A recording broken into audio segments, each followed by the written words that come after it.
Good morning, everyone. So we'll be waiting a few more minutes, okay? And then we will start with our peer-to-peer session. Thank you for joining. Hello. Morning. Morning.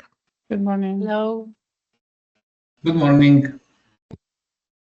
Good morning.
So, good morning and hello to everyone, and welcome to third peer-to-peer session.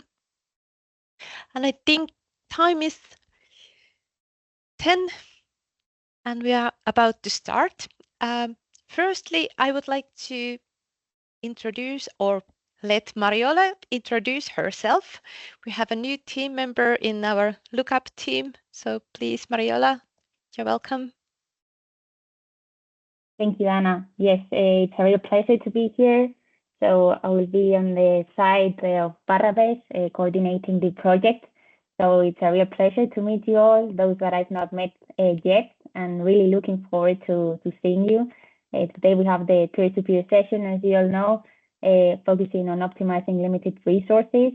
So we're really looking forward to having this session, and we hope you enjoy it and you can have a great conversations and amazing feedback. So thank you all, and Anna, of course, the floor is yours. I don't know if we can wait a few minutes just in case we can wait until 5 past to start and see if there are other people joining here.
So, 10:05, I believe we are all here, and if someone is still missing, please welcome and join us a bit later.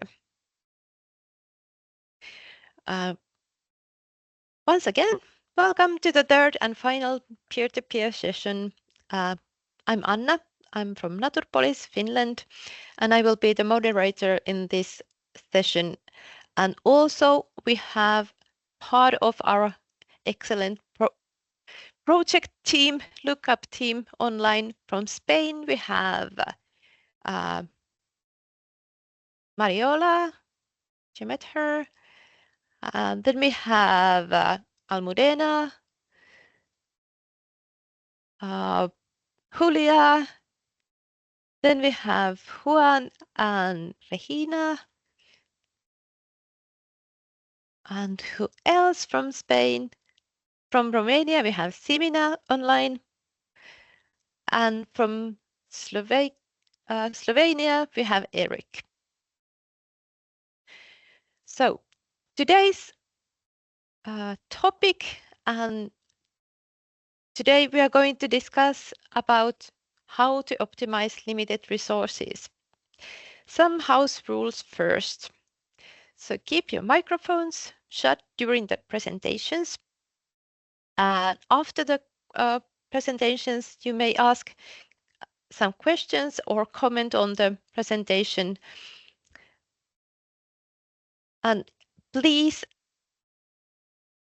also the chat is open for your comment at any point. So if you have comment during the presentation, just write some message to the chat and we will see those after the presentation. Also feel free to raise your hand. And if possible, and you have good connections, please open your camera while you are speaking and commenting. So I'm hoping for active and interactive discussion and really looking forward to hearing your point of view on the subject. So once again, welcome on board. The agenda today is, as always, we will have a short introduction to begin with. And today's lecturer is Vanessa Palacios from Birding Club in Extremadura. Vale, gracias. So after Vanessa's presentation, we will have case studies from each region. And after that, we will move on to peer-to-peer discussions. But first in all, Vanessa, please, the floor is yours. Good morning, everyone. Can you all hear me? Can you hear me all well? Yes, Vanessa. Yes. Perfectly. Thank you. Thank you so much for bearing with me because I had a slight IT problem, as it happens sometimes. I was ready by 20 minutes before 9, but for some reason Teams didn't work properly, so I had to call my colleague and sort it out. So I'm very happy I'm with you here.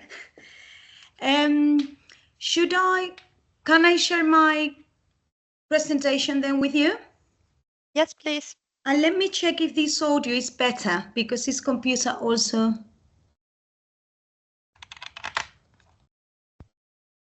Can you hear me better like that? Or is it better before? Vanessa, it's better with a microphone. It's better. Is it better? Good. Yes. Yeah, I thought it was going to be better anyway, because it's a little bit.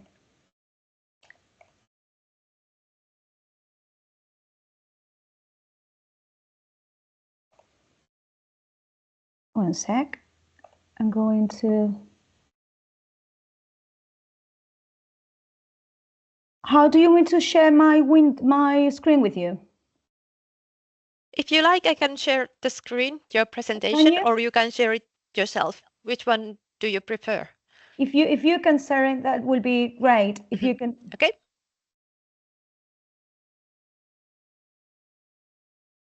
Yeah. That's brilliant.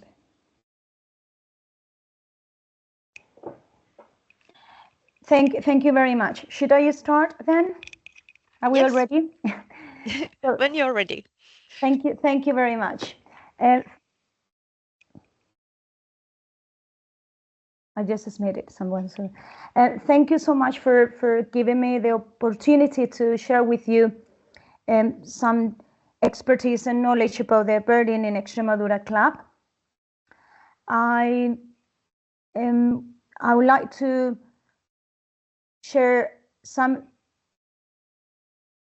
issues and some matters we have had in the birding in the club in the birding club time in all these times. You know, we started. I would like to share. This is so noisy. Everything. Sorry. I would like to just to do a brief introduction, because maybe some of you have heard about the project, about the birding in Extremadura club. As you know, the project started in 2012, and it was impulsed and managed by the Extremadura Tourist Board, and the region of Spain that is situated in south or middle west of Spain. We bordered Portugal, and in the southern part of the region, it borders with Andalusia region. Just to give you an idea, let me go to next slide so I can show you the location in the map. I've probably mentioned this before in some previous presentations, but this time I would like to just to start with a map to locate our brains and our minds and see where we started from, where is the base where everything started many years ago. So Extremadura has historically an activity focused on bird watching, birding, wildlife, and nature in general. And it's been happening for over, I would say, over 25 years, because the regional government has been promoting birding, I mean wildlife, but specifically birding for over that time. But it was well known, the region was well known among those people who are interested in wildlife, especially birds in the region. The access to Extremadura is mainly for people who come to visit by road, mainly by road. And let me go to next slide, please. Just to give you an idea, and in that brief introduction, I would like to share with you is with a good and an excellent nature resource, wildlife resource, we can offer a good tourist activity. I mean, the base of all these bird watching activity has been having a good state of conservation of habitats in the region, a good variety of habitats. That means a good variety of birds, and therefore, obviously, good opportunities for birding for those people who are interested in birds. Over 74% of the region has been named as important bird area by BirdLife International. And also there are plenty and many nature protected areas and good areas for the protection of birds as well in the region. So we are talking about a space, an area the size of Holland, just to have an idea and to picture it in your minds, but with only 1 million people population. So at the moment, I think the Netherlands might be around probably 16, 17 million people. We talk about 1 million people in the same area, size-wise. So also the number of species recorded, bird species recorded in the region are around 340. We are talking that number in comparison with Spain as a country, it's about 575 species in Spain. You know, the biodiversity in Europe, one of the main locations in Europe is also the Mediterranean area in Southern Europe. That's when we talk about biodiversity in Europe and also the nature resources in the continent, everyone refers to these parts of Europe as those areas. When it comes to birds and so on, obviously there are plenty of beautiful wildlife resources in other areas of Europe, but that is the the fact of watching a good variety of habitats and birds in these regions of Europe, it's very competitive, for these countries. That's the case that what happened in Extremadura, and it's been happening for over those 25 years and so on. So should we go into the next place? Hola, buenos días. Bien. Buenos días. So with a good ¿Y eso? with a good natural resource and good wildlife areas in, of course, good status of conservation, that is the main base to build an activity up. But with that excellent resource, we cannot do much if we haven't got companies that can do and operate in the country, in the region, in the areas. It's important. I mean, for us, it's been the key of the region as well, in order to become competitive and in order to make the territory operational. And in order to move people around the region, it's very important to have local companies that are working throughout the region. So with an excellent resource, as I said, nature resource, together with that, it's got to come the local companies to support that product and that activity, as we all know.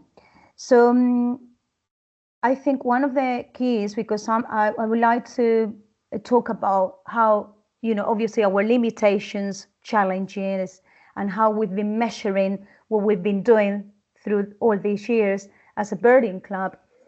It's important that we can base our knowledge on data. So from the public and the private sector in Extremadura, now there is a structure, there is an association or a body that's been working together for 12 years, and that is the Birding in Extremadura Club. That is the project and my main work in the Extremadura Tourist Board, and we've been working on that for all this period of 12 years. And one of the main things we've been doing through all this time is improving the communication, which I think is and getting closer from the public sector or the public body. We are close, very close to the private companies in order to understand what is happening on the ground, because in the end, the main actors involved in tourism and in this travel industry are the people and professionals that are working with tourists and visitors when they come to the region.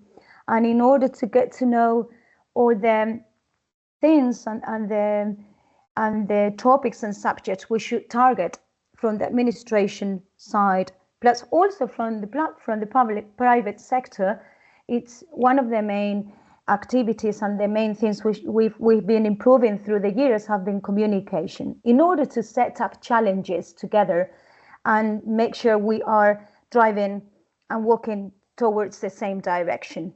So on the next slide, I would like to mention that in Extremadura, apart from these, as well as birds also, we present the region with these UNESCO territories you can see on this slide. As Monfragüe National Park, the main protected area in the region, when we present the region to European and even international colleagues, or visitors, we talk about the importance of these protected areas for all of us in Extremadura and all spread around the region. So I was mentioning data. So in 2011, that was a difficult year after the crisis in 2008, if you remember.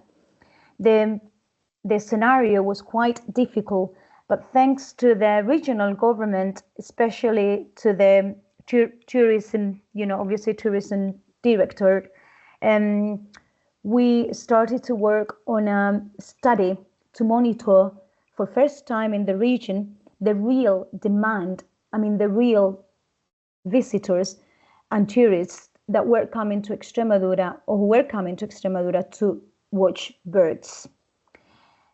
We knew, in general, generally speaking, as professionals, we knew that before, I mean, say like 20, 25 years ago, I heard people that were mentioning and saying and confirming people were coming, mainly foreign people from other countries, were coming to Extremadura to watch birds.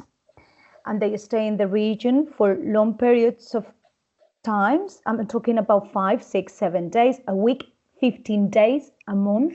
We knew this, but we couldn't confirm any of these because we didn't have any data or any work done regarding these numbers. So in 2011, due to these communications with the public sector, the public government and entities, and also the private local companies, the government decided to support a study to confirm all these knowledge that was like empiric knowledge by experience, but we didn't know on the paper. There were some documents. I was involved in that study myself, and we read and we analyzed documents written 30 years ago and trip reports and things like that. But we had to put all that together and to put it on paper.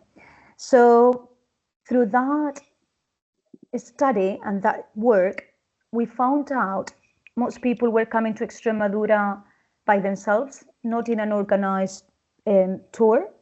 We also learned about the period of the stay in Extremadura. We knew the stay was long. It wasn't like a long weekend. It was longer than that. It was for 5, 6 days or even longer. We learned the groups were small, so we learned and we could confirm, as we knew, that the groups were very small. They like to book local companies and use local services while they were visiting Extremadura. We learned a little bit more about their age, also their, say, like, call it academic profile, what kind of activities they do in their countries or their places they come from, and also the cost, the approx cost, how much money they were spending on these tours. So after we got all that information, the regional government decided to, through the Extremadura Tourist Board, decided to create the birding club, because we knew at that time, because all the local services in Extremadura are so spread all over the region, that was difficult for small local companies to be visible in order to promote themselves as a business. Is not easy because you haven't got the financial resources to do that. So we decided, and we thought it was good to create a brand and do branding and be together under an umbrella to expose the local and to share the local services of Extremadura. That happened in 2011. So the Birding in Extremadura Club started in 2012. That was when they presented, the Birding in Extremadura Club was presented at the Extremadura Birdwatching Fair, which is one of the main events in the region. And that was 2012. And a few years later, as you see on the slide, in 2018, already with the Birding in Extremadura Club and having worked together, the private and public sector for some time, we also suggested another monitoring to see how the work from 2011 to 2018 was progressing. So that's the reason why I'm sharing with you. It's important to have data also, because data always supports any ideas or any suggestions we can have, whether it is from either is the public sector who is proposing or the private one. It doesn't matter, but it's good to have that data, because that will give us facts and see, how establish a route to measure, to see also the direction we've got to go forward. So if we go on to the next slide, some aspects of the study, as I was saying to you, one of the main things as well we learned was the seasonability, because we knew most people were coming to Extremadura in spring, and the local companies were suggesting us that they needed some support for autumn and winter, for instance, because it's very low season at that time of the year. And you know, for bird watching, as it happens with all the wildlife, or the main wildlife activities we can do in nature, springtime is the season, because we have all these flowers. I mean, the landscape is beautiful, plus we have, in the case of birds, we have the residents, we can enjoy resident birds, plus also the migrants.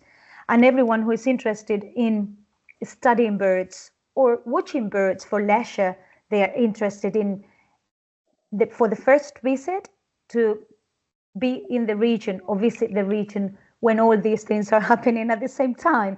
And then another interesting thing that has been happening through these 12 years is people are repeating the visit to Extremadura, which I think is a very good clue as well. It gives us some ideas about how the region is progressing and is working on this wildlife and birding activity. Because when the visitors repeat, because you visit a region or an area for first time, and you have that feeling that hasn't been enough, or you would like to see the same space you are visiting, but in a different type of a year, or even mixing your your birding or your wildlife activity with some other kind of activities.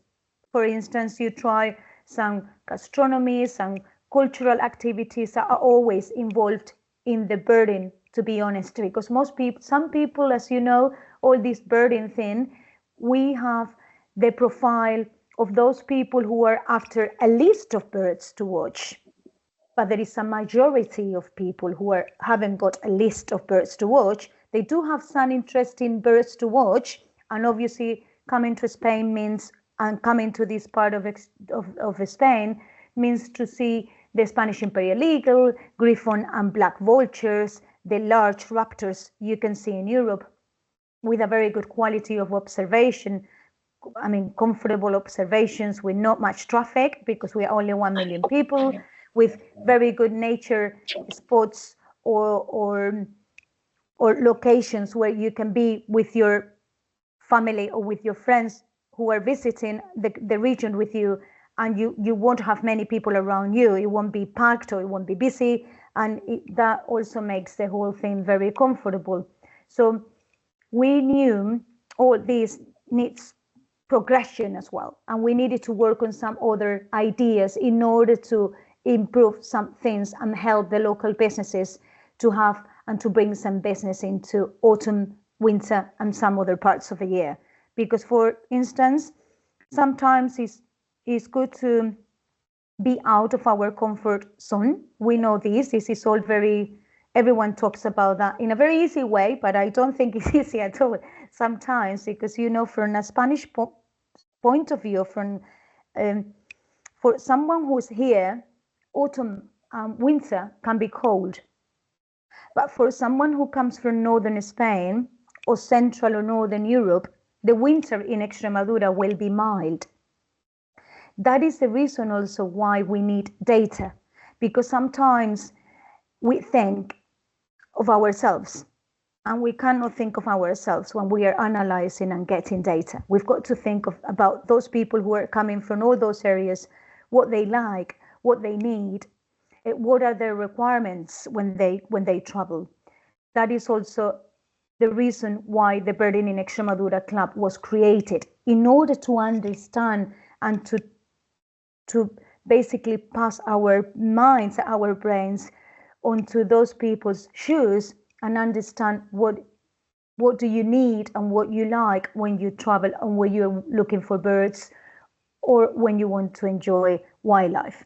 And from that, we are also learning some people, and we, in good numbers and in large numbers, like that combination of birding now and also gastronomy and some other activities, because they also travel in small groups, but with the company of family who are not so much into birding, for instance, or who like nature and enjoy birds, but not at the same degree as some other people who are studying or traveling around focused on watching birds. And having said that, in Extremadura, we do receive groups that are interested in birding only. That happens as well. But there is always a slight mix with some other activities as well, because we all like food. And so we try to think also out of the box and see, how we can improve all that. If you go into the same, next slide, please.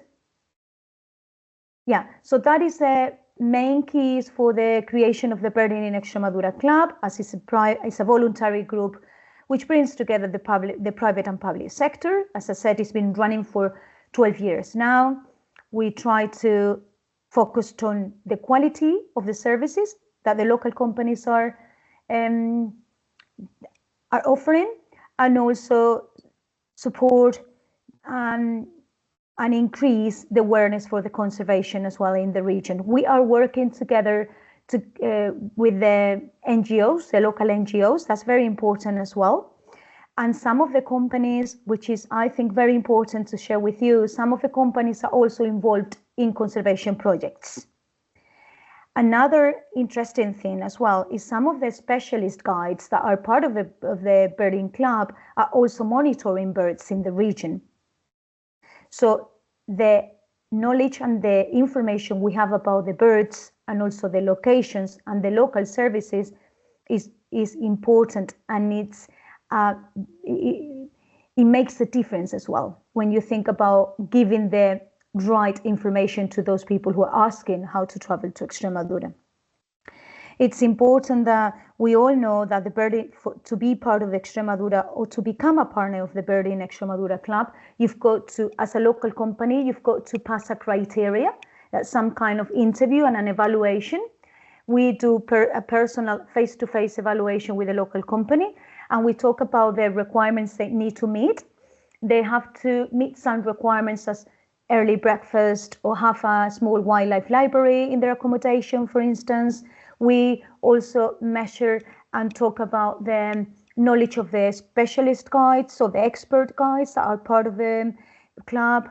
We also offer and also take into account recycling and some behaviors and manners, how to manage the accommodation in a sustainable way, how we can work on challenges together, what kind of promotion they need, what kind of even materials, tourist literature they should focus on, or pictures, or whatever they need, we share it together. But it's important, every single partner, we started the club with 20 partners and now it's 150 partners.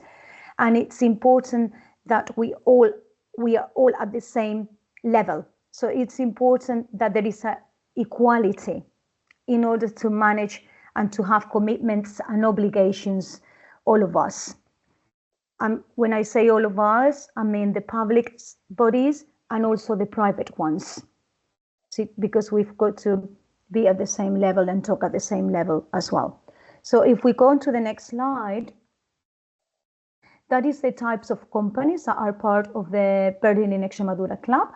So from the private side are all companies that are in contact face-to-face with the tourists and customers or visitors who are visiting Extremadura. And one service we added after 2012, because in 2012 was not so big, the photography industry. But as you know now, everyone travels with cameras, and in this sector of bird watching and wildlife, the wildlife photography activity has increased massively. It's incredible now how the photography hides activity has increased, and it's happening in the whole of Europe. That is not something that is happening only in Spain. So we included a specific area for those services, and we worked on also special requirements for these services as well, for the wildlife services.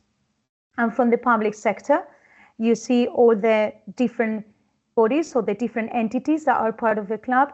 And as I said, today, 2024, we are 150 partners. if we go on to the next slide, we'll also see the benefits of to be part of the Birding in Extremadura Club. I'm in contact with those people or those companies who are interested in becoming part of the club.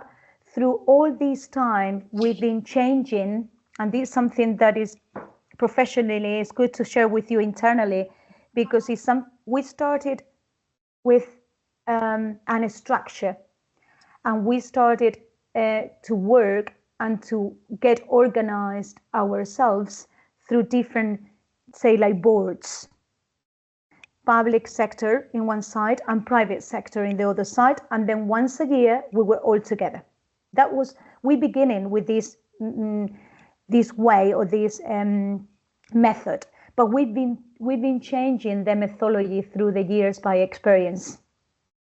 We've been sharing on the paper. It was good, but it wasn't practical. Yeah, and this is good to have a method in the beginning. So we set up the methodology. We all decided the methodology we share these methods with the private and local companies. We all decided, yeah, it's fine. Also important to mention that from the local companies, they also decided and suggested they wanted to pay a fee a year. Those partners, local businesses and private companies who are part of the club are paying a fee annually to become members of the club. It's 100 euros. That is also a decision that was made among the private sector. They decided the quantity as well. So the methodology of working and trying to make things possible has been changing according to the situation we've been having, and also according to people's availability. Because sometimes when we organize so many boards and so many meetings, it's difficult. So we try the way we are working now after all these 12 years and having tried different methods and having analyzed the pros and the contras and what is difficult for a local company and what is difficult for a public body as well, because we all have difficulties in the end. Different ones, sometimes very similar ones, but it's good to share them and see how we can build from there. So now at the moment, when we have a matter, say, or something to share with the members, apart from our meeting, we have an annual meeting a year. And during the year, we are in constant contact all the time. I'm in contact with them, and I do some consultations by Google Forms. And I let people to share their opinion internally about some things that are important for the club, but there are small things, but every small thing counts and is very important. And it makes also my work as a coordinator more operational as well. And I can base my suggestions on also and take into account local companies' opinions and work and effort, because everyone is making an effort in their territories. So we do it through also the support of these local companies. The way I suggest things sometimes is like if we have a topic that is important for the club, I ask them, this topic is important. We talk about it or through it at the annual meeting, and we create voluntary groups, like focus groups, to work on one topic. For instance, a few years ago, they decided that the local fee, that was before the pandemic, was going to be invest on conservation projects. So because they wanted to donate that money to conservation projects in Extremadura, because they think if there is, the local businesses, if there is no really resource of birds in the region, it's going to be very difficult for them to be competitive and offer what birds you're watching in the region if you haven't got the birds in the region, because they disappear. So there are some species in Extremadura that are going through difficult times. So the local companies decided to invest that money on that. So we put the whole machinery started in those focus groups. So we work together in that topic, and we work together in, for instance, another group we created, it was for promotional activities through the year to suggest to the public body, to the public administration. So what I do as a coordinator, I suggest the whole activities we do through the year, and we've been attending this global bird fair or these birding events, these wildlife and photography events, and I gather their suggestions and we share information about the profiles, markets, also if we focus more on national targets, or we have more international ones, or we balance that and we have international and national, all these kind of details, we share them together in these working groups.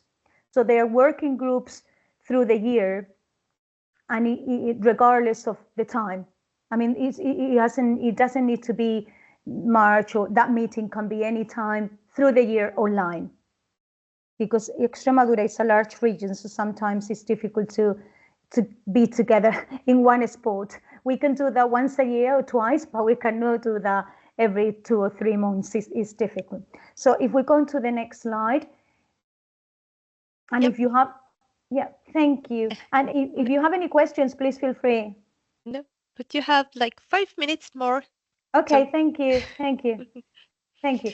So that's us working. I wanted to also share with you all these words are converted into action. So I just shared with you a few pictures of the different events we've been attending internationally in France or England or Holland, and we also have been created audiovisual staff, filming, and we've been producing some collaborators as well. For instance, with Cercle, many people now, in order to target young people to get involved in wildlife and conservation, and people from cities, we have films about urban birding in Extremadura, also supporting all the urban birding projects that are run by the Extremadura Tourist Board, which is very important because wildlife doesn't happen only in the rural areas, it also happens in cities in the region. We haven't got super large cities in Extremadura. Having visual format is very important also because it's never out of date. I mean, it can be out of date, but you can see anytime and watch it anytime online. So we've got to adapt ourselves to all those digital platforms today and make use of that. That was also a request made by the local private services. We go on to the next slide, please.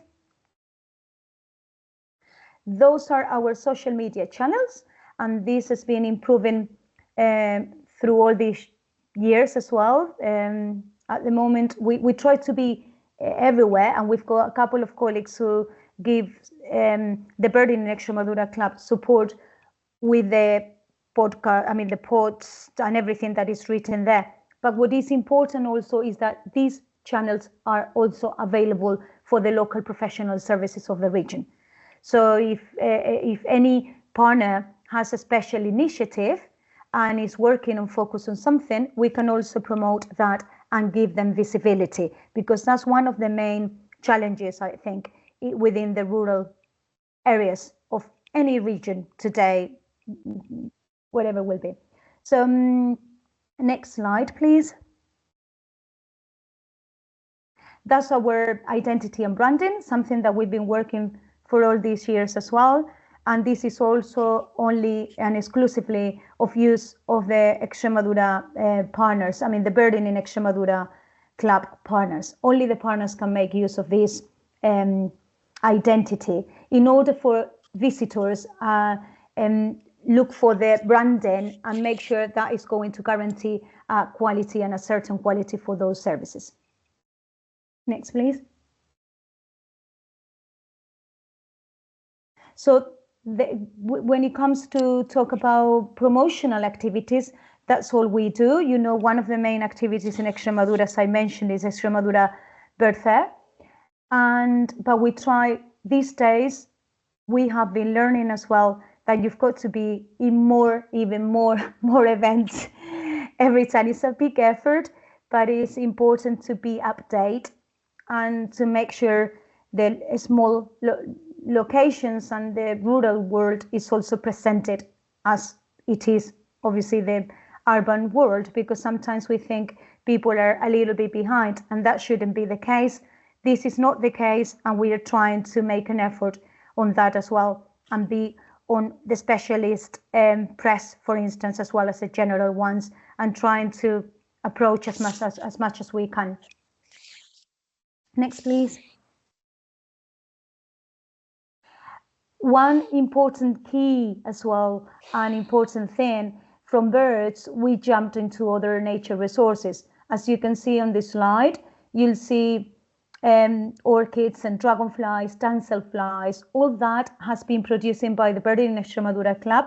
All the materials are very good quality materials, sustainable, some in paper, some others in digital, but all recycling things, materials, plus also different languages, and make sure everything is on platforms like Issue, or you can download them free of charge online, and we can also transfer all this information onto an app that is the Birding in Extremadura app that everyone can download online. So from the birds, we've been showing some other nature resources as well as dragonflies and so on, because I think when you've got a topic that is already positioned, that has got a good position on the market when it comes to know Extremadura and the brand of Extremadura, everyone knows Extremadura because of the birds.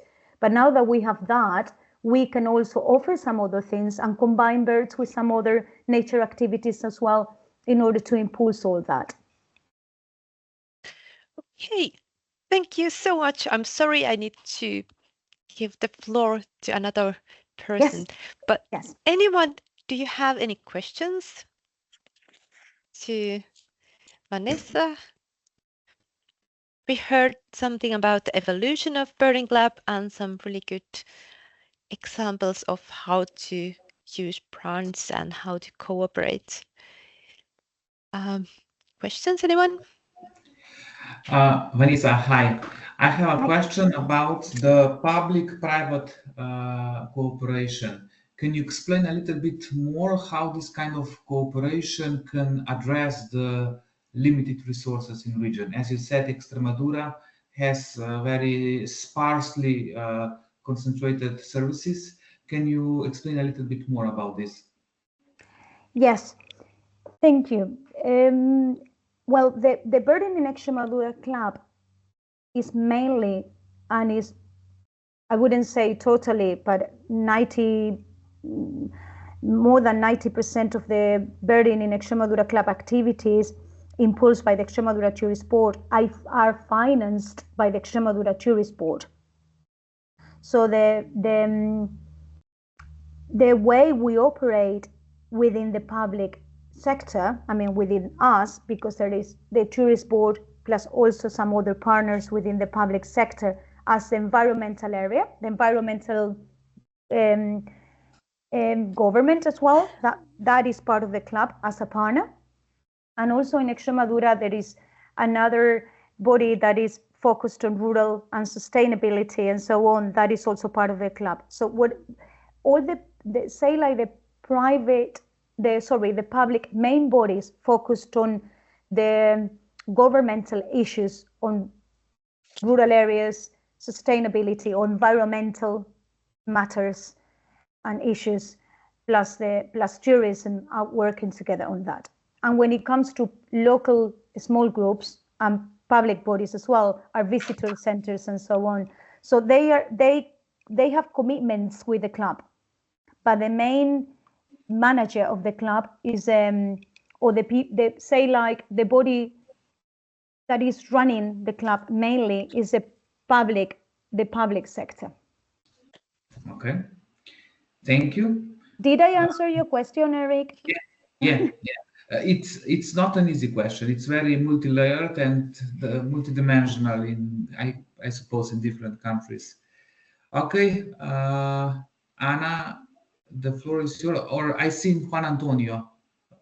He raised the hand. Yes, I would also want to make a question to Vanessa, if it's possible to know the percentage of the budget that from the Birding Club that comes from the public bodies, or from the, you said that the SMEs participating in the Birding Club also every year have a certain amount that they just decided to, which are the percentages of both public or private financing? Good. Good you're saying, mentioning that, because he gives me the opportunity to expose how much we've done with the club with not much money. So there sometimes is it's also good to study all this. I mean, the Birding in Extremadura Club has an annual promotional scheme and also an annual budget for promotional actions. The partners in the private sector, the percentage of partners is much higher than the public sector. That is something that is very important for things to have to work good. I mean, the local companies have to be the leaders of this, because in the end, they are the ones that are on those local territories. But when it comes to the budget, that is mainly, as I said, financed by the region, by the Extremadura Tourist Board, we have been going through only the Birding in Extremadura Club. I'm not including here FIO, the Extremadura Bird Fair. That's a different. That is an event that also goes through a different, different budget and different financial strategies. Yeah, we've been going from 50,000, 70,000 euros. That's our budget approx. For birding, focused on birding, what is done through the club. Yeah, the partners, the private partners, they pay 100 euros per year. During the pandemic, we stopped that fee because they requested to stop it. And the Extremadura Tourist Board, in fact, at that time decided to stop it because there were difficult times. But the last, the money gathered from those fees are around 18,000, 20,000 euros. So let's put it in the way, we do everything around maybe 100,000 euros. I don't think we do more than that. And it depends on every annual year. We haven't got like a setup, the same budget every year. And it'll be wonderful to increase it. I think the possibilities and the potential of all these birding and nature is incredibly what you can do with a little amount of money. One thing, just the last thing, that is, I think is important from from a professional point of view and also from an even general public point of view. When we talk about nature and wildlife events, are quite reasonable. They're very affordable events. We are not talking about bird fairs or events like Fitur or World Travel Market in England. We don't talk about, or ITB in Berlin. We don't talk about those kind of trade fairs, which are quite expensive and costly. This is much more affordable. So I think it's very feasible, I would say. Okay. Thank you so much, Vanessa. I think if we have any more questions, we can turn back later on, and we might continue to case studies in each region. So I would suggest we continue with Romanian case and then come back to Spain and then move forward to Finland. So I will share the screen for you, Oana. So yes, hello. You're very welcome. Hello. Thank you.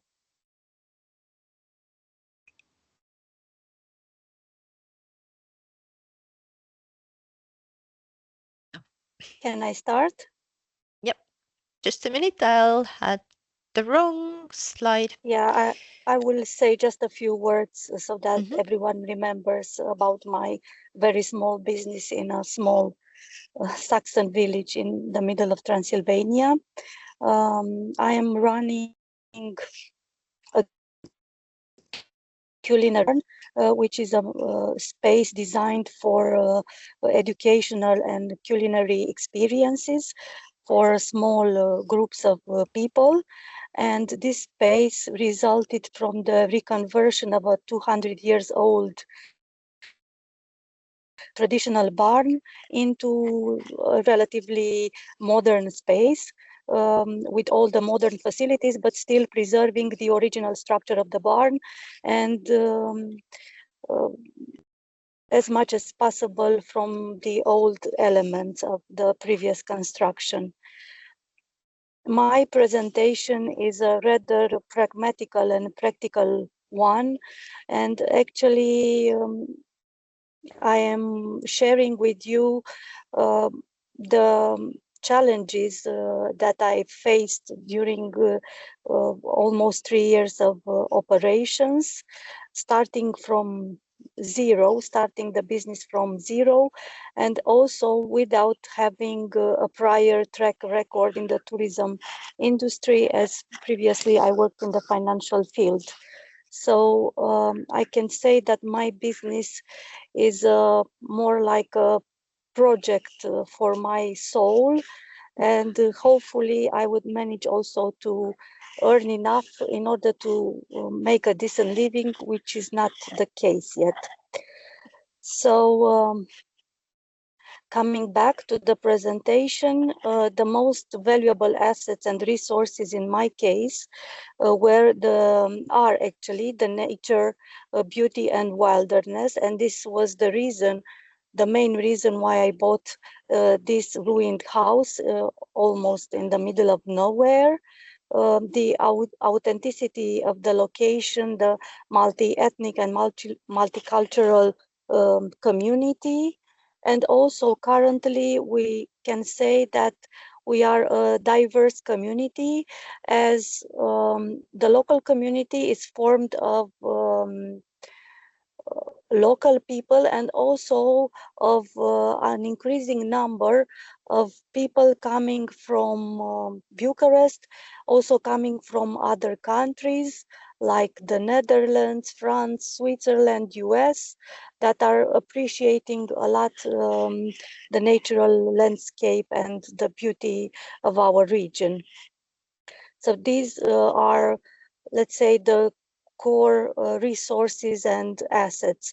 On the challenges, I have to mention the financial constraints, which are coming from the fact that my actual reconstruction costs for the barn were almost double than the initial estimates. So I had to find a lot of resources and all kind of solutions in order to finish the project, meaning the reconversion of the barn, to make it viable. And also the financial limitations are due to the fact that my business is a small business growing organically, and I have tried to support all the improvements and further developments only with the funds generated by the business, which being a small business are not enough. So for the time being, I'm not considering third party sources of financing like bank loans, but I have to say that I am constantly monitoring the market for the launching of EU projects that are designed for the rural area and that I may use for the further development. For the time being, it was not the case, but it can be that in the second part of the year, some projects would be launched and I could benefit of these EU funds. Another challenge that I'm facing is related to the labor market, which in Romania, especially in the rural area, is really a challenge because most of the young people, most of the workforce are either moving to urban areas or even abroad. They go to work in Germany or Italy or even Spain. And the people that actually are still staying in the village in general are people that are not accustomed with the work discipline, and they also refuse to work based on a labor contract because they say that this is a commitment that I cannot respect, because it can be that the next day they would want to go to Germany and earn more money there than stay in Romania. So it's really difficult to find people to stay with your business on the medium run. And another challenge, I would say, in my case, and this is a topic that I have been also discussing with Cristina from Colinele, Transylvania, and even with Simina from Sibiu County Tourism Agency, that we somehow lack more structural products, some products that would provide a consolidated offer to potential tourists. Meaning that locations like my location or other guest houses, small ones and very authentic, located in the nearby villages, would create a consolidated experience for several days, attracting especially foreign tourists that are willing to taste a bit of rural and authentic Romania. Otherwise, if we stay on our own, it's very difficult to have a sustainable and constant stream of revenues. It's like fighting for survival every day, every week, or every month. So I have to say that I miss a bit this structural approach applied to micro regions, because I think it makes sense to bundle some villages that are closely one to another and to link experiences, because we are providing different types of experiences: culinary, horse riding, and other types of experiences. Can we please move to the next slide?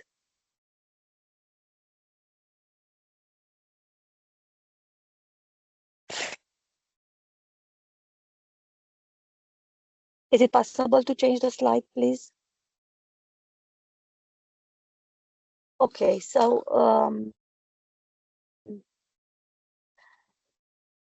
to summarize, the general challenges are limited or scarce financial resources, the volatility or unavailability of labor force, and difficult or inefficient promotion in my case. And these challenges actually has made me try to find alternatives and ways to make a more sustainable income stream. And one very successful way is to collaborate with other local SMEs or local associations, NGOs, and to create new experiences.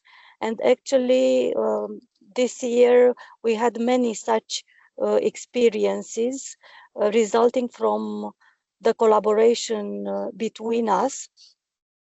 And I can give some examples.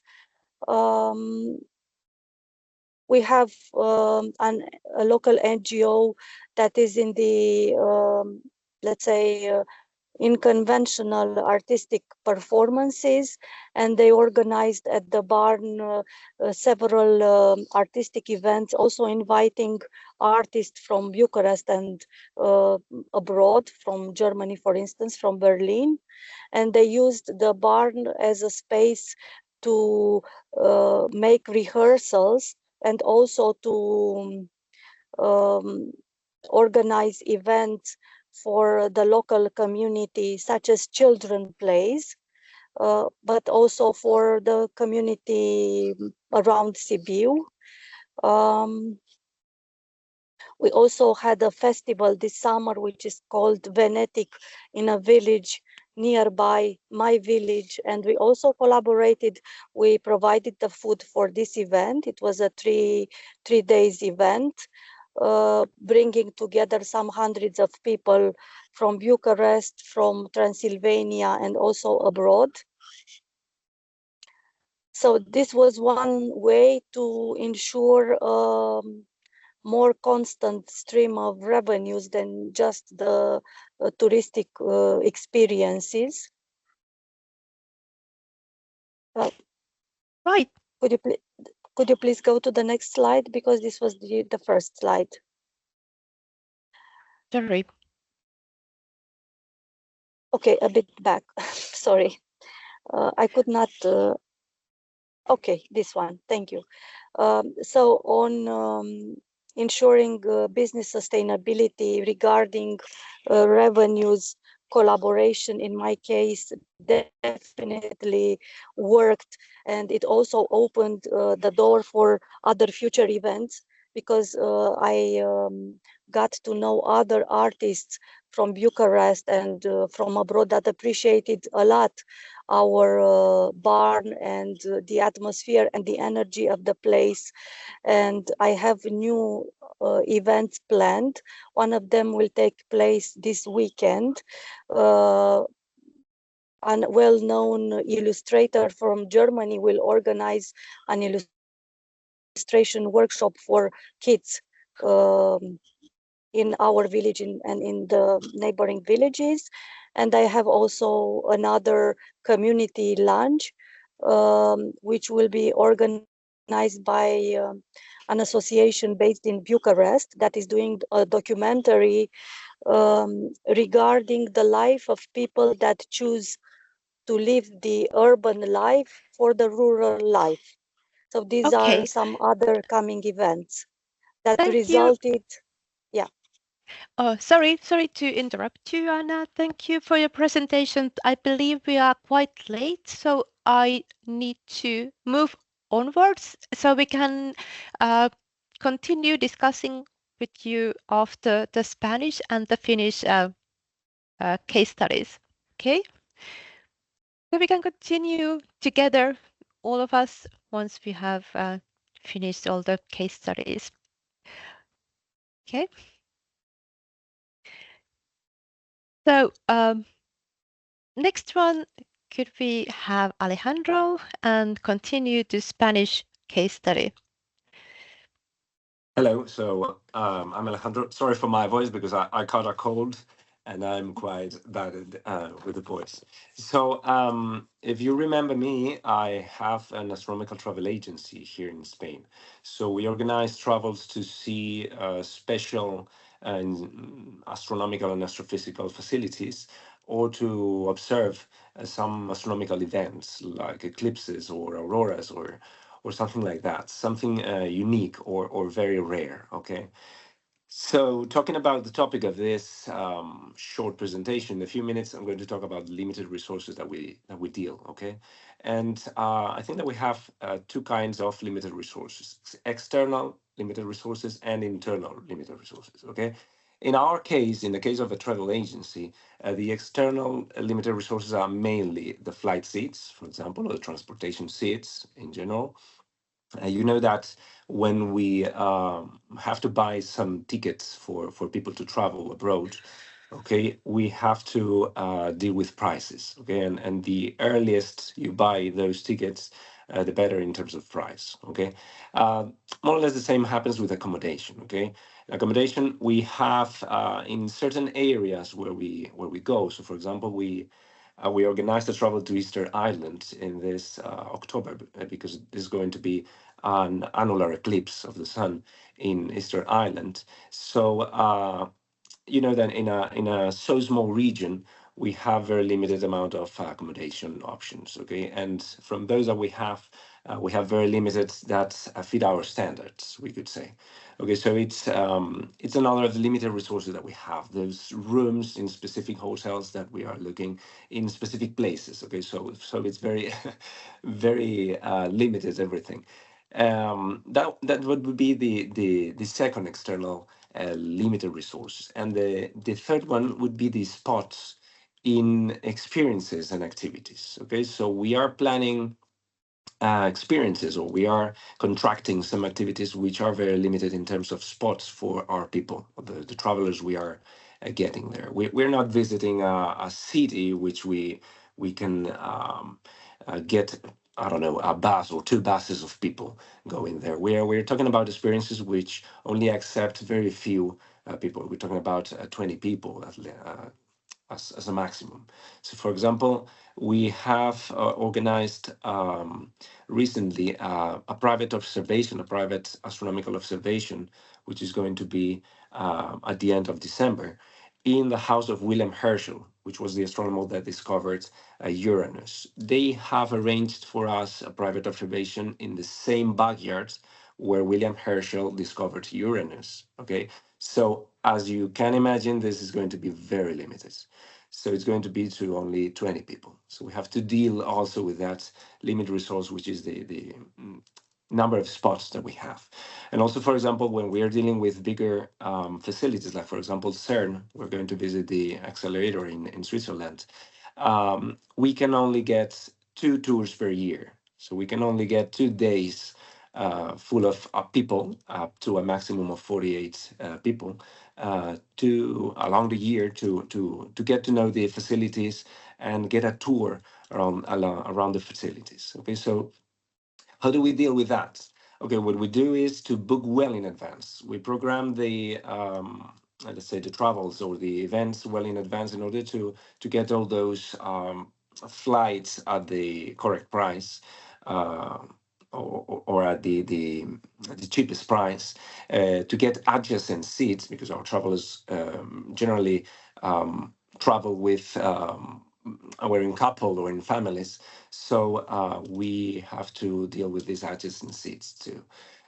So the better the earlier we get the seats, the better. Okay, and of course all about pricing the hotel rooms and the tickets, and also the desired dates for the activities. The desired date for the activities is going to be better, or it's going to be easier to check or to book some dates if we book well in advance those dates. Okay, because if not, they're going to be full with other groups, and those are the limited resources that we have externally.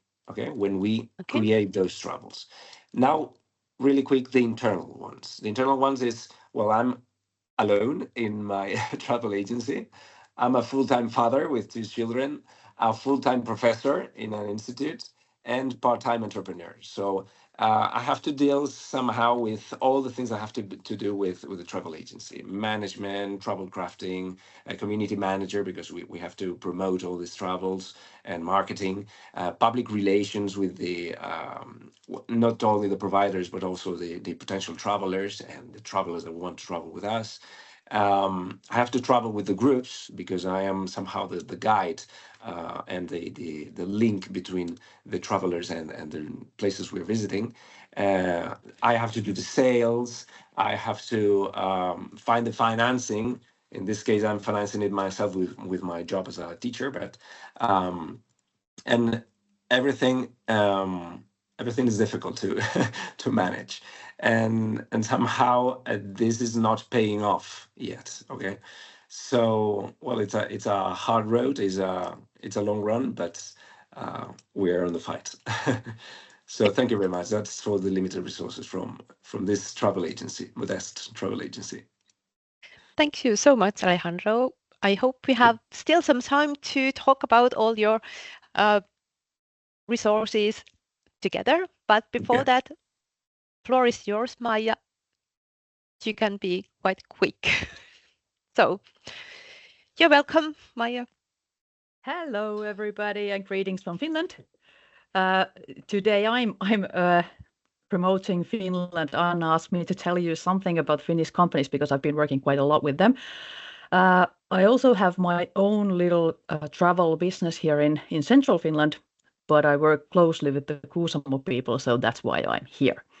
So it was nice to hear about Alejandro's examples, because the reality is that daily life is quite hectic, and when even if you are a small business owner with with a normal life with kids and relatives and stuff like that, it's always a bit difficult to find resources to deal with things. And when you are lacking funds, the life can be really difficult. and hectic, and you have a lot of things to do. And with those companies that I work with, we have been like rejoining our resources, and we are trying to do things together. But there are many things that are difficult to deal in a country that, like, all the distances are really long. As many of you probably remember from Kuusamo, that you have to go via car or a bus to everywhere. Like when you are managing like waste management, it's really difficult to do that when you have to travel like 50 kilometers and there's nothing. And when you have infrastructure, it's not the same nearby a city than it's in Finnish nature, where a lot of our traveling business is located. And that's one reason that we are trying to tackle. Of course, we have the amazing nature and we have the like the pure nature, but it is a difficult task to deal with the long winter and a lot of things, a lot of maintaining things around the properties, but also maintaining the standards of good living, like heating and electricity. And well, the waste management is a really big issue when there's not enough people to maintain the system, and that's one thing that we need to tackle.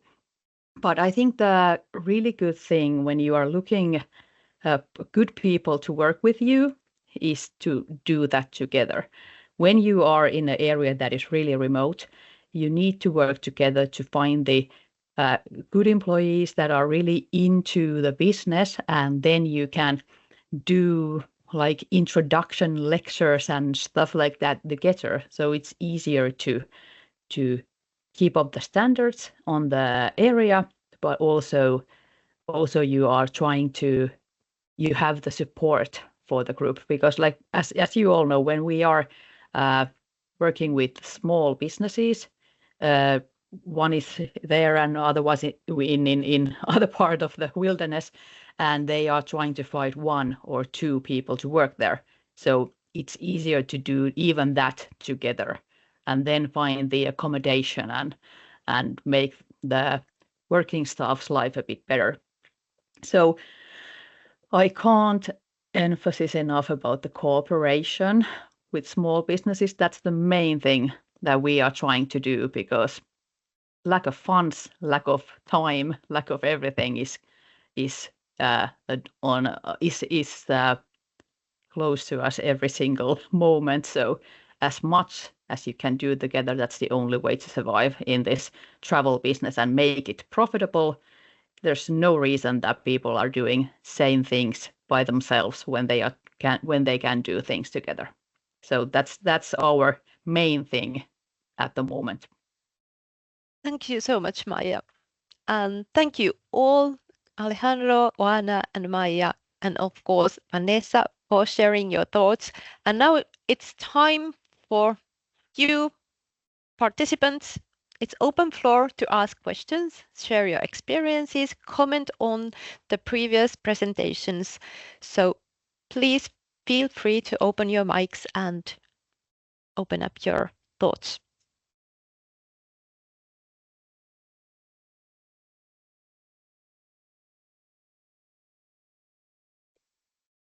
Anyone? I think Juan Antonio, you're welcome. Hi, yes. As I previously asked to Vanessa, I mean, just dealing with the private public funding of the activity of the Birding Club. I don't know if for the other 3 of the participants, do they have, or maybe they just decided not to, in terms of too much paperwork, to deal with public aids or specialized lines of financing from the public financing bodies or whatever public funding to start with their activities or to grow them up a little bit? Or, I don't know, just to, because sometimes, as you all of us know, I mean, all the public funding usually comes with a lot of paperwork or many other technical difficulties. So maybe it's not so useful when we decide how to promote those fundings?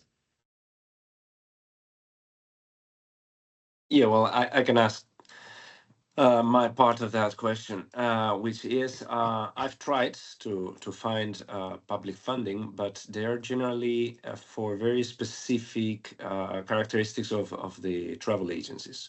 So, for example, I'm an online travel agency, and all the public funding that I've found over these 2 years of activity is focused to those travel agency with a place, with a local in a specific city. Okay, so now, for example, we have one which is regarding sustainability and efficiency, and they are financing, for example, the installation of solar panels, but you have to have a place which is not your home, like it's my case. Okay, and the other public funding is not just they're not just giving you money, they are giving you like a loan, and you have to return it.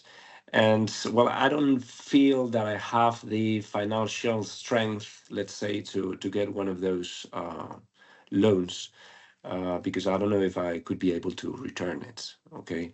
And for the part of the private sector, I don't feel quite confident now with, let's say, the stability that I have with the company in order to go to a private fund or something like that and say, hey, invest in me because this is a great idea. Yeah, it's a great idea, but I'm doing limited travels, and sometimes because of the lack of time in organizing, or because of the limited amount of money to spend in marketing, I don't have enough people to fill those spots.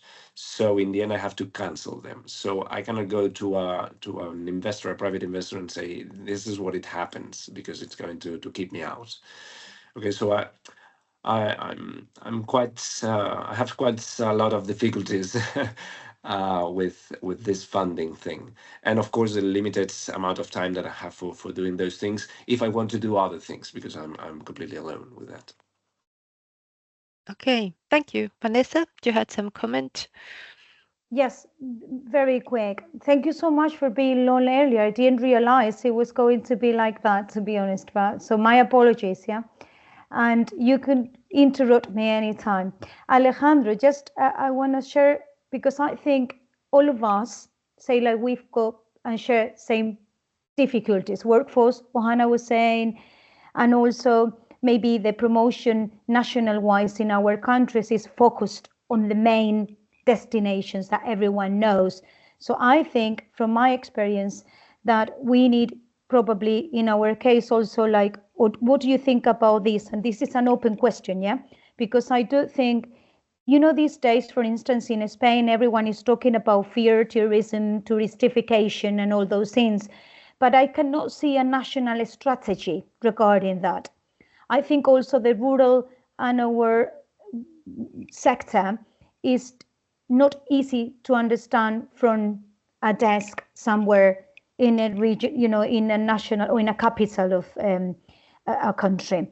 I'm a little bit concerned these days about regulation when it comes to the sector industry. For instance, probably, I don't know, I'm sure you know, Hannah, Oana and you, Alejandro, and also Majema have this, you know, problem as well in their countries, like how flexible regulation is when it comes to, you know, your company being based on a rural area and to develop new activities and new things. And also when it comes to paperwork, Alejandro, I don't know how you find the linguistics. Sometimes it's difficult to understand, I think, or what I find from the local companies I work with. Sometimes the bureaucracy and admin is tough, it's difficult. It's not as close as the reality people live. And I think we've got to be, from an administration point of view, we have to be more flexible and adapt ourselves more and be more realistic, I think. That's only, I don't know how you feel in your basis, but that's my perception and my experience. Thank you. Yeah, Yeah, you're right that it's difficult to read all those papers and let's say that the public convocatories to the grants or to the loans that they prepare. And in fact, I am in contact with several companies which run this or do their business soliciting or asking for those grants. And what I do is to ask them directly. I don't even read the text. I ask them directly my doubts based on mainly the title and a little summary of the grant, and I ask them to tell me if I am qualified or not for asking for that, for not losing that precious time in reading all the text. Yeah, but you're right. Yeah, we are a little bit. It's a little bit complicated, all the bureaucracy. Well, I would like to say that outsourcing is the key word here. We all need to focus on things that we are really good at, and then we can make more money, and then we can outsource whatever we can. And I think that very often we small business owners, we forget that the time is money, and we really need to focus on that. We need to deal with those kinds of collaboration systems that we can use so that we all can do what we can do best.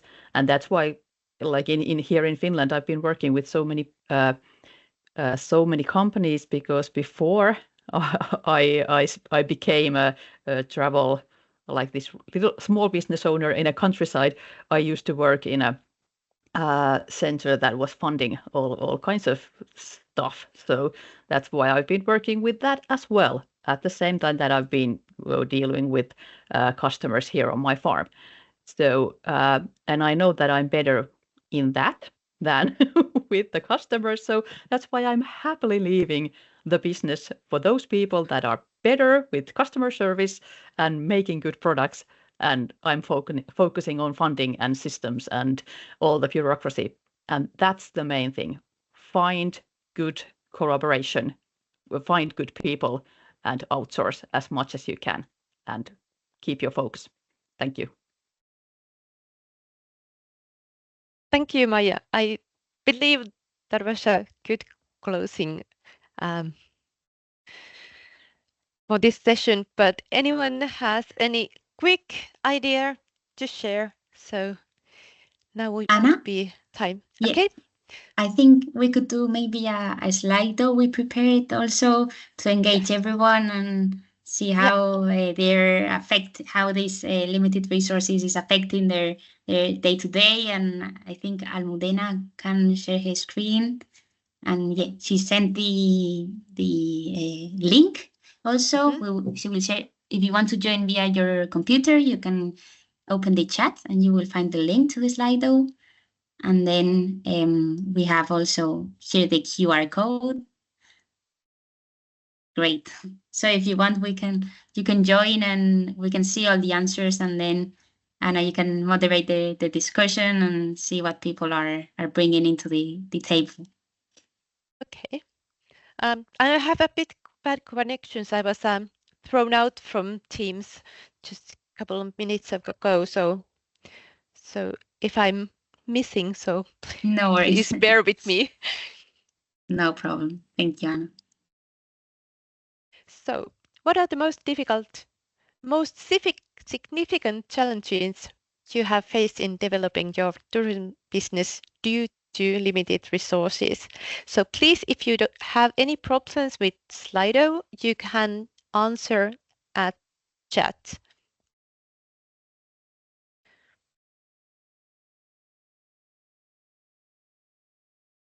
Hey folks, Alexi here. Since I'm sitting at the office and I'm quite limited in typing, is it okay if I give my answer verbally? It is okay. Yeah, go ahead. All right. Well, thanks everyone for your presentations. They were a delight to follow, especially Alejandro. Business.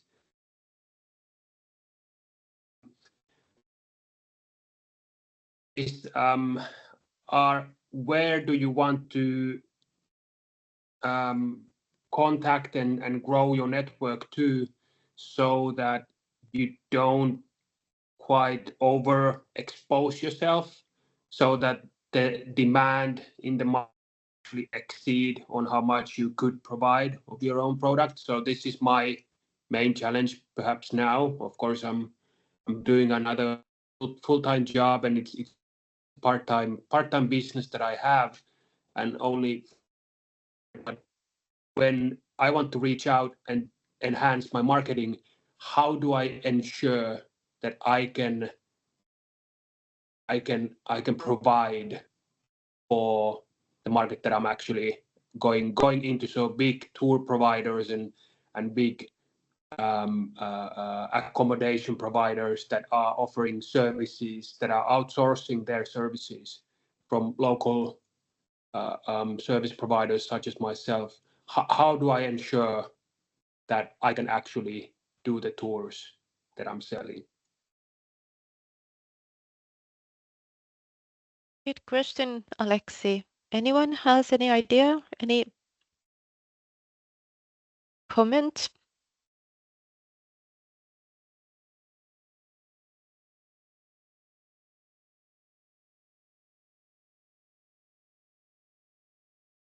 Anyone has the same kind of problems?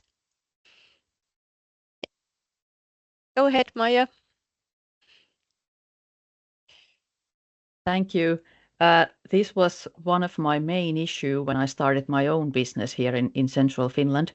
I was in a car accident, and it was really difficult to sell because you never know when was the day I was so sick that I was so hurt that I wasn't going to be able to deal with the customers.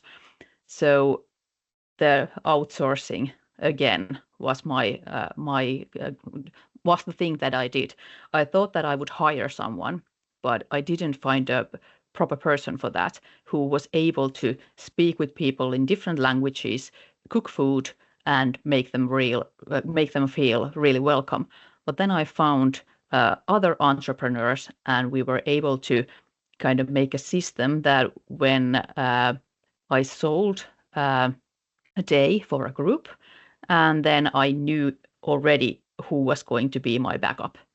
And when the time went on, I started using those entrepreneurs even more and started focusing on other things. So cooperation again. Thank you. Thank you. Thanks, Maya. So there's some answers from Slido. Would you like to, Mariola, read them through, or shall I read them through? Yeah, however you prefer. If you want to continue reading, that would be great. If not, I can. If you have connection issues, I can also read them. No worry. Well, I can start if I Okay. dropped from the line, so you can continue. Perfect. So high taxes and costs when you are beginning and when you are working part-time.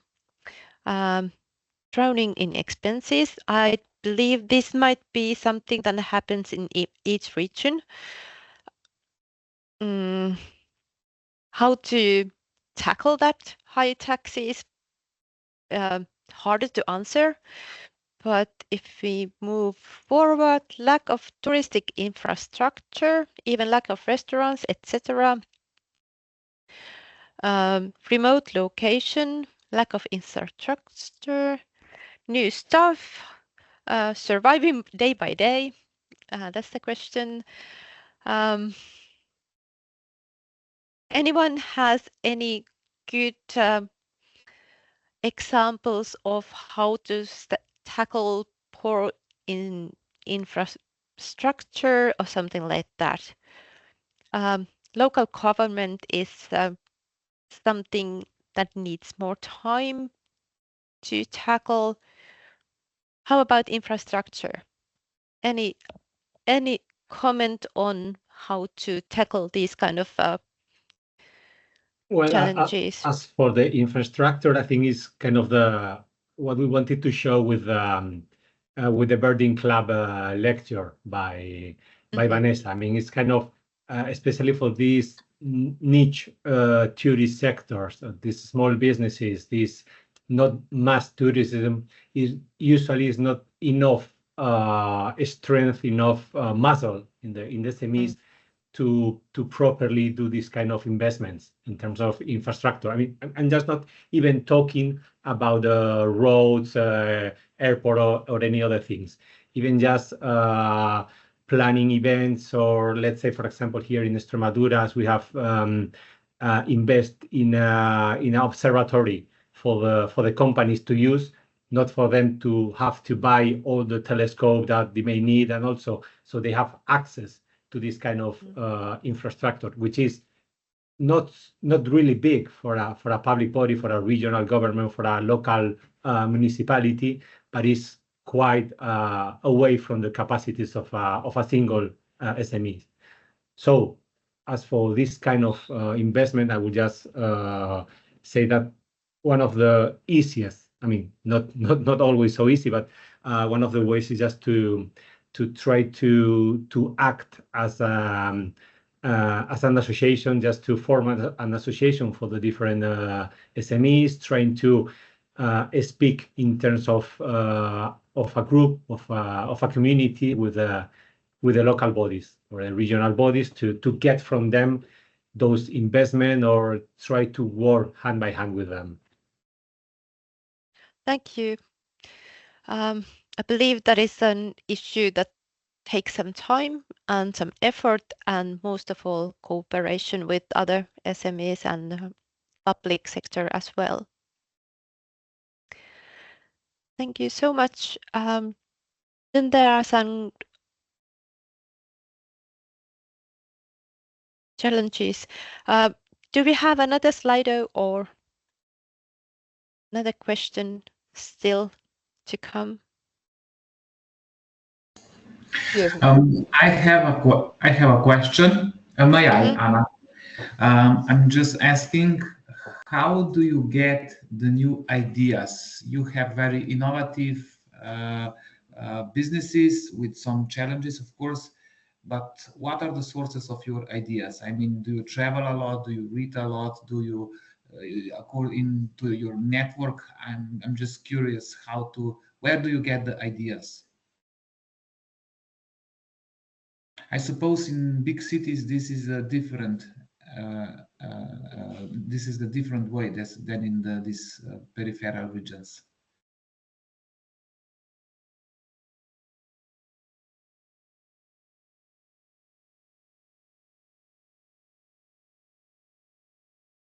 Well, in my case, the ideas from my travels come from my hobby. I mean, I began as an amateur astronomer, and so I know which places are the ones that people like to visit, or events that the people in the sector we could say like to visit or to see.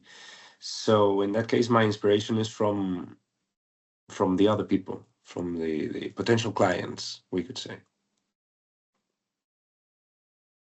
And in my, sorry, and in my case, in my case, Eric, is you know, I'm a bird watcher myself as well. So I feel very lucky. I mean, my love is, and my passion is wildlife and birds since I was very little, and it was turned into my work. So it's an ideal situation, but for me, you know, so my main creative, source is inspiring, is to listen to and look into what people look for when I'm doing my job as the coordinator of the club, when I go to birding events or talking to birders and clients in general, people who visit the regions, what they are looking for, what is, and trying to also study and learn what people are doing in other countries while I'm traveling by, you know, my personal travels for my working. It doesn't matter which one. It's just you always look into that when you like what you're doing, which is you pay attention to all those things. But yeah, we're all looking for inspiring new stuff as well, because it's difficult to find new things today when everything is possible due to this world. So, but it's good to take references. Okay, thank you. Thank you, Vanessa. You're welcome. Any more ideas? Thoughts but you would like to share or ask some comment on your peers? Maybe also some tips or something you could give to your colleagues.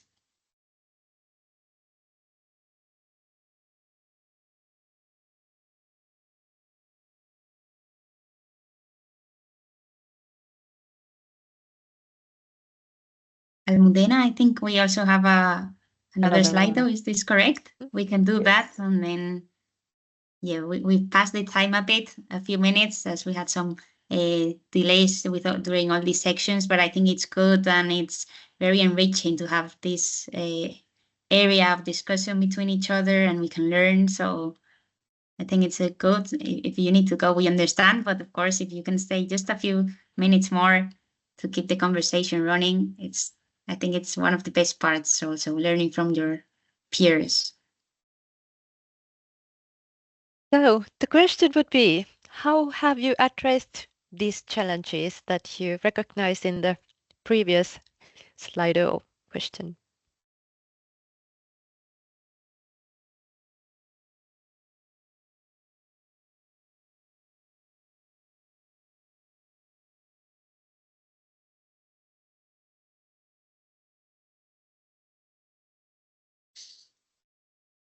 I don't know if I can add here that one of our main challenges was communication. And I think through the Birding in Extremadura Club Association, we have, I think the communication with the private sector to the public bodies has improved.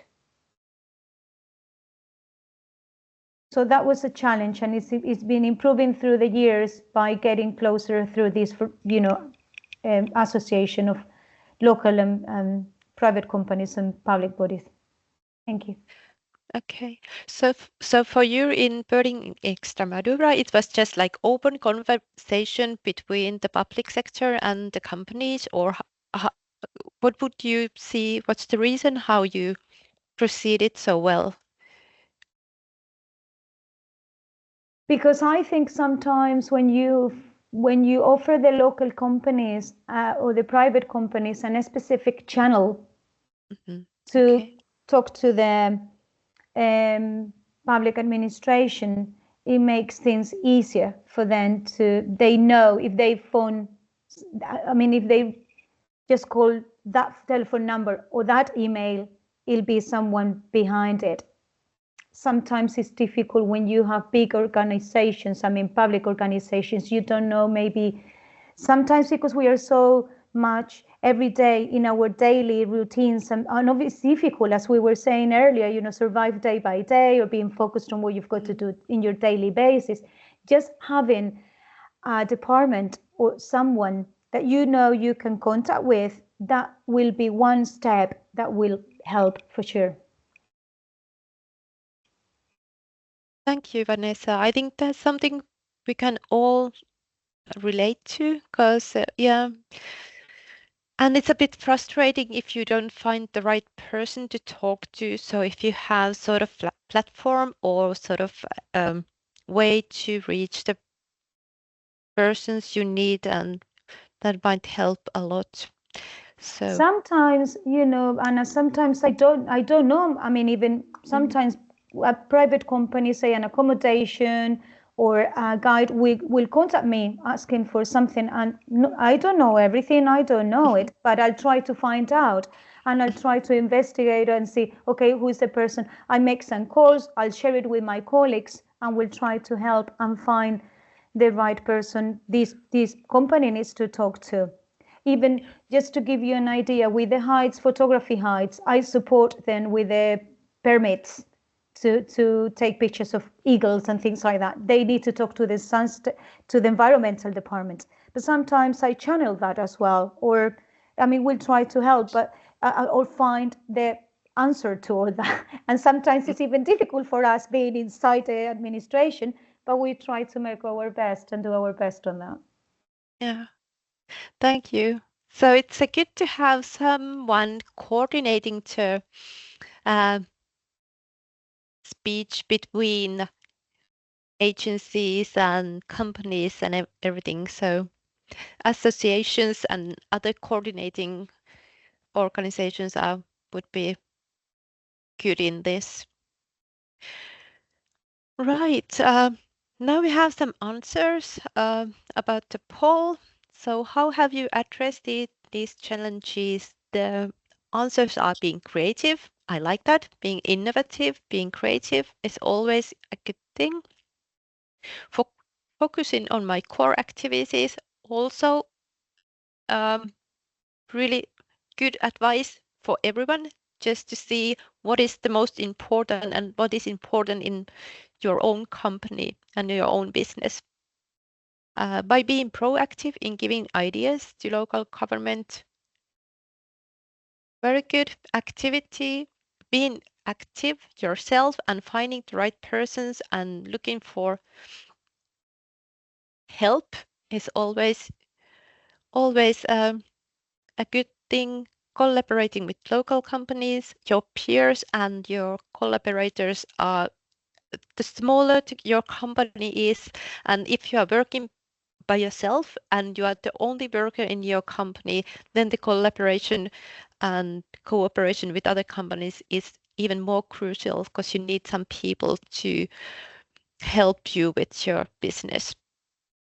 By getting help of support services of regional government, good. Also, in Finland, we have, for example, Naturpolis is sort of a association or company that helps SMEs to tackle with these regional government things. So if you have similar kind of agency in your own country, you can always ask them, or tourist association is always helping, or things like that. Okay. One answer is that I haven't. If I do it myself, I can't do other things. If I subcontract, the costs rise. This is something that is a problem for entrepreneurs that have only one employee themselves. It's always that you need to find your core business, and still you need to have some contacts, and it's always like timing is the issue. So I think we can all relate to this. So thank you so much for your answers. Anyone, any comment on this poll?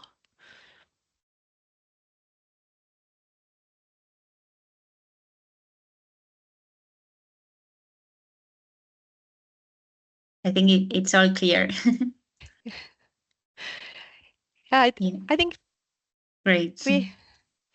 Thank you so much. I'm sorry for the running out of time and overtiming, but I'm so pleased that you were all active and listening and getting these really good examples and case studies and ideas, hopefully to help you tackling your or optimizing your resources in your own businesses. So by my side, I thank you all and wish you a very nice day. Thank you all. Thank you, everyone, for staying and for your contributions. Thank you. Bye-bye. Thank you. Have a great day. Thank you very much. Thank you. Thank you. Bye-bye. Bye-bye. Bye. Bye.